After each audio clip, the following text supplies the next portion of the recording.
నమస్తే welcome to reflection Bharat నేను మీ అమోఘ్ దేశపతి ఇది ఒక కన్వర్షన్ మాఫియా డబ్బు వాసన చూపించి విదేశీ నిధుల ఆశ పెట్టి తీపి మాటలు చెప్తూ తప్పుడు ప్రేమ వాగ్దానాలు చేస్తూ ఇవన్నీ ఒక ఆయుధాల్లా వాడి మన భూమి మన సంస్కృతి మన విశ్వాసం మీద జరుగుతున్న దాడి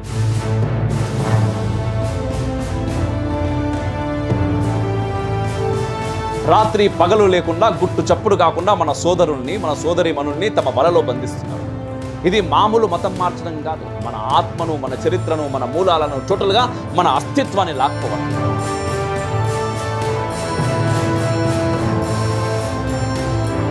ఇప్పటిదాకా ఎన్నో రాష్ట్రాలు వీరిని ఆపడానికి కష్టపడ్డాయి కానీ ఇప్పుడు రాజస్థాన్లో బీజేపీ ప్రభుత్వం ఈ రాక్షసుల్ని ఎదుర్కోవడానికి కఠినంగా ఖడ్గం తీసింది ఇకపై ఎవరైనా బలవంతంగా మతం మారిస్తే అది చిన్న తప్పుగా పరిగణించబడదు సూటిగా జైలు అలాగే మళ్ళీ చేస్తే జీవిత ఖైదు కూడా తప్పదు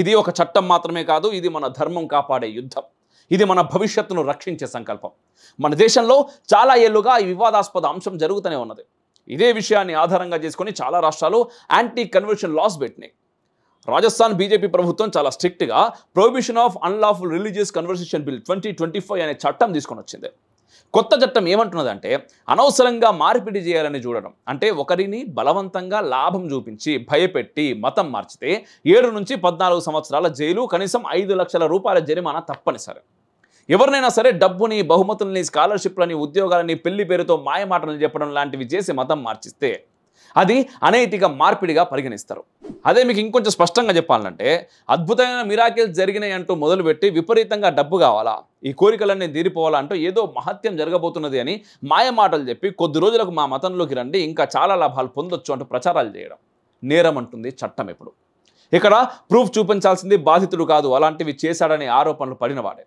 అలాగే బలహీన వర్గాల్లోని వారిని మత మార్పిడి చేస్తే శిక్షలు మరింత గట్టిగా ఉంటాయి 10 నుంచి 20 సంవత్సరాల జైలు శిక్ష మరియు కనీసం 10 లక్షల రూపాయల జరిమానా ఉంటుంది ఎలా అంటే చిన్నారులు కాలేజ్ అమ్మాయిలు ఎస్సీ ఎస్టీ కుటుంబాలు లేదా శారీరక మానసిక అంగవైకల్యం ఉన్నోళ్ళు వీళ్ళని టార్గెట్ చేసి మతం మార్చాలని చూస్తే శిక్షలు మరింత కఠినంగా ఉంటాయి ఫర్ ఎగ్జాంపుల్ హాస్టల్లో చదువుతున్న పిల్లలకు సండే క్లాస్ల పేరుతో గిఫ్టులు ఇచ్చి కుటుంబానికి తెలియకుండా మతాచారాలు చేస్తే అది పెద్ద కేసే అవుతుంది తల్లిదండ్రుల అనుమతి ఉందా పిల్లలు అర్థం చేసుకునే వయసా ఒత్తిడి చేసిర్రా అని ఆ దిశగా పోలీసులు ఎంక్వైరీ చేసి మరీ శిక్ష విధిస్తారు ఇటీవల కాలంలో దీనికి సంబంధించిన ఘటనని కూడా మన తెలుగు రాష్ట్రాల్లో మనం చూసాం ఆదివారం పూట ఎస్సీ ఎస్టీ హాస్టల్లో భవనాన్ని వాడుకుంటూ ప్రత్యేక ప్రార్థనలు అంటూ చుట్టుపక్కల వీధిలో ఉన్న చిన్నపిల్లలందరినీ కూడవలుక్కొని కడుపు నిండా భోజనం పెట్టి చిన్న చితగా గిఫ్ట్లు ఇస్తూ నిదానంగా మతం మార్చే ప్రయత్నం చేయడం అంటే చిన్నతనంలోనే వాళ్ళ బుర్రల్లోకి అన్య మతానికి సంబంధించిన విషబీజం నాటడం ఇలా మాయ మాటలు చెప్పి మతం మారిస్తే ఒక పేద కుటుంబానికి చెందిన పిల్లల్ని మోసం చేసి మారిస్తే శిక్ష మరింత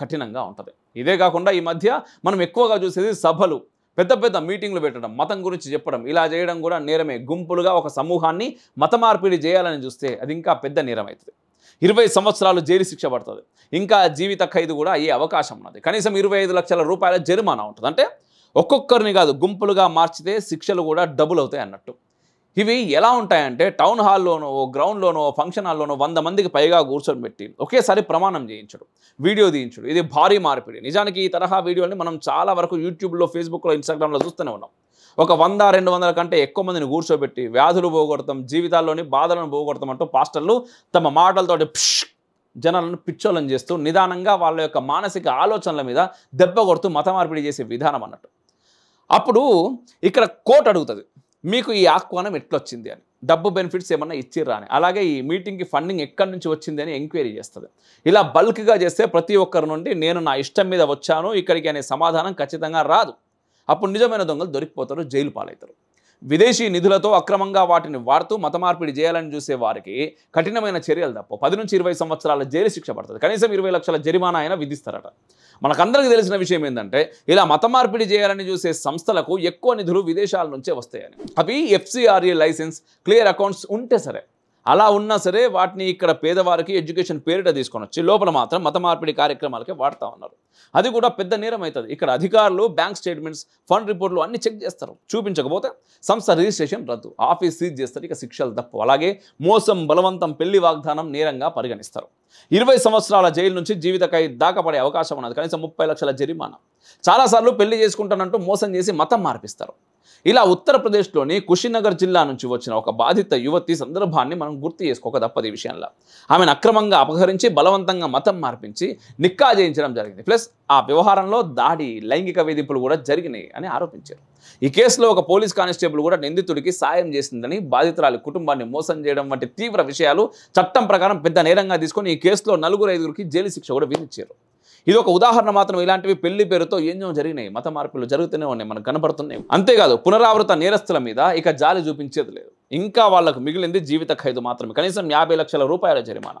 ఒకసారి శిక్ష పడి బయటకు వచ్చి మళ్ళీ అదే పనిలో పడితే కోర్టు దయ చూపదు. ఇలాంటి వాళ్ళు సంస్థ పేరు మార్చి మళ్ళీ మొదలు పెడతారు. అందుకే చట్టంలో రిజిస్ట్రేషన్ రద్దు చేయడం, ప్రభుత్వ గ్రాంట్లు నిలిపివేయడం, ఆఫీసులు కూడా సీజ్ చేస్తారంట. ఒకవేళ ఇలాంటి పనుల కోసం వాళ్ళు ఏదైనా కాలేజీని కానీ ఇంకేమైనా గ్రౌండ్స్ని కానీ ఎంచుకున్నట్లయితే వాటిని కూడా సీజ్ చేసే అవకాశం ఉన్నదని చెప్తున్నారు. అయితే ఇక్కడ వ్యక్తిగత స్వేచ్ఛకు మాత్రం ఎటువంటి భంగం కలిగించడం లేదు. ఆ విషయం మీరు గమనించాలి. భారత రాజ్యాంగం ప్రకారం మేజర్ అయిన ప్రతి వ్యక్తి తనకిష్టం వచ్చిన మతం ఎంచుకునే హక్కు ఉన్నది. కానీ బలవంతంగానో, మోసం చేసో, డబ్బుతో ప్రలోభపెట్టో మతం మార్పిడి చేయాలని చూస్తే ఈ కొత్త చట్టం వాళ్ళకు ఉరిలా బిగుసుకుపోతుంది. అయితే ఇక్కడ ఇంకో విషయం ఉన్నది. ఎవరు తమ పూర్వ మతానికి తిరిగి వచ్చినా దీన్ని మత మార్పిడి నేరంగా పరిగణించారు. దీన్నే ఘర్ వాపసి అంటారు. ఒకరు హిందువుగా పుట్టి తర్వాత క్రైస్తవ మతంలోకి మారని అనుకోర్రు, తర్వాత మళ్ళీ హిందుత్వంలోకి వెళ్తే దీనికి శిక్ష ఉండదు.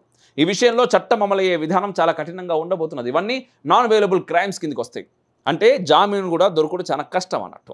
ఇవి కాగ్నిజబుల్ అఫెన్సెస్. పోలీసులు నేరుగా కేసు నమోదు చేసే రైట్స్ ఉంటుంది. ముఖ్యంగా నేరం నిరూపించుకోవాల్సింది నిందితుడే. అంటే నేను బలవంతం చేయలేదు అని అతనే రుజువులు చూపించాలి. అలా అన్ని ఎవిడెన్స్ చూపించి బయటపడడం అనేది అన్ని వేళ సాధ్యం కాదు. సో దొంగలు బయటికి పారిపోవడానికి ఛాన్స్ లేదన్నట్టు. దీని గురించి విమర్శలు, వివాదాలు కూడా లేకపోలేదు, చాలా ఉన్నాయి, వస్తాయి కదా. చాలా హ్యూమన్ రైట్స్ సంస్థలు, లీగల్ ఎక్స్పర్ట్లు ఇది వ్యక్తిగత స్వేచ్ఛ మీద దాడి చేస్తున్నది అని అంటున్నారు.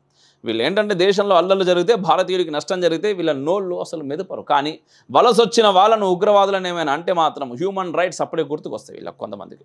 అలాగే ఇలా మత మార్పిడి చేసే వాళ్ళ వైపు సపోర్ట్ చేస్తూ హ్యూమన్ రైట్స్ పేరుతో మాట్లాడుతూ ఉంటారు. ఇలాంటి చట్టాలు ఇప్పటికే గుజరాత్, మధ్యప్రదేశ్, జార్ఖండ్, ఉత్తరప్రదేశ్ లాంటి రాష్ట్రాల్లో ఉన్నాయి. ఇక మన తెలుగు రాష్ట్రాల్లోకి రావడమే ఆలస్యం. ఒక్కసారి వచ్చాయి అంటే మనకు రోజు కనిపించే మహాసభలు ఏవైతే ఉన్నాయో, రోగాలు నయం చేస్తాం, బాధలు తీరుస్తాం, ఉద్యోగాలు వస్తాయి, రోడ్ల మీద డబ్బులు దొరుకుతాయి, ఇంట్లో గ్యాస్ అయిపోతే మీకు బుక్ చేసుకోవాల్సిన అవసరం లేదు, దేవుణ్ణి నమ్ముకుంటే ఇచ్చేసిండు సిలిండర్ కూడా అని చెప్పి వీడియోలు చూస్తున్నారు కదా ఇన్స్టాగ్రామ్లలో. ముఖ్యంగా బడుగు బలహీన వర్గాలను, పెద్దగా చదువుకొని వాళ్ళను ప్రలోభ పెట్టే ప్రచారకులు ఎవరైతే ఉన్నారో వాళ్ళందరి ఆట కట్టినట్టు అవుతుంది. అయితే కేంద్ర ప్రభుత్వ స్థాయిలో మాత్రం ఒకే చట్టంగా లేకపోవడం వల్లే ఇంకా మత మార్పులు జరుగుతున్నాయి దేశంలో. ఇది ఒక రాజస్థాన్కి పరిమితం అయితే సరిపోదు. నిజానికి దేశం మొత్తానికి ఇలాంటి చట్టాలు తప్పనిసరిగా కావాలి. ఎందుకంటే మత మార్పిడి అనే వ్యాపారం ఇప్పుడు కేవలం ఒక వ్యక్తి విశ్వాసానికి సంబంధించిన విషయం కాదు. ఇది మాఫియా మోడల్లో నడుస్తున్న పెద్ద నెట్వర్క్. డబ్బు, విదేశీ నిధులు, పెళ్లి పేరుతో మాయమాటలు అంతా కలిపి ప్రజల మనసుల మీద జరుగుతున్న దాడి. మన తెలుగు రాష్ట్రాల విషయానికి వస్తే ఇక్కడ దేవుళ్లపై భక్తి, గుడులపై నమ్మకం చాలా ఎక్కువ. అదే నమ్మకాన్ని చెడగొట్టడం కోసం, పక్కదారి పట్టించడం కోసం చిన్నగా హెల్త్ క్యాంపుల పేరుతో ఎడ్యుకేషన్కి సపోర్ట్ చేస్తామంటూ అందులో భాగంగా బైబిల్ క్లాసులు మొదలుపెట్టి సైలెంట్గా బలహీనతల్ని, పేదరికాల్ని వాడేసుకుంటారు. ముఖ్యంగా క్రైస్తవ మతం స్పష్టంగా సూటిగా స్వస్థత చేకూరుస్తామంటూ పెద్ద కార్యక్రమాలు పెడుతూ చాప కింద నీరులా వ్యాపిస్తూ ఉన్నది. ఈ విధంగా చిన్న చిన్న గ్రామాల్లో పాస్టర్లు, ప్రార్థనా మందిరాలు ఒక్కొక్కటిగా పెరుగుతూనే ఉన్నాయి. ఒక కుటుంబం లోపలే వాళ్ళు గుడికి పోతారు, వీళ్ళు ప్రార్థనా మందిరానికి పోతారు అన్న విభజన మొదలు పెట్టేసారు. దీనికి తోడు ఇంకో ప్రమాదం ఏంటంటే లవ్ జిహాద్.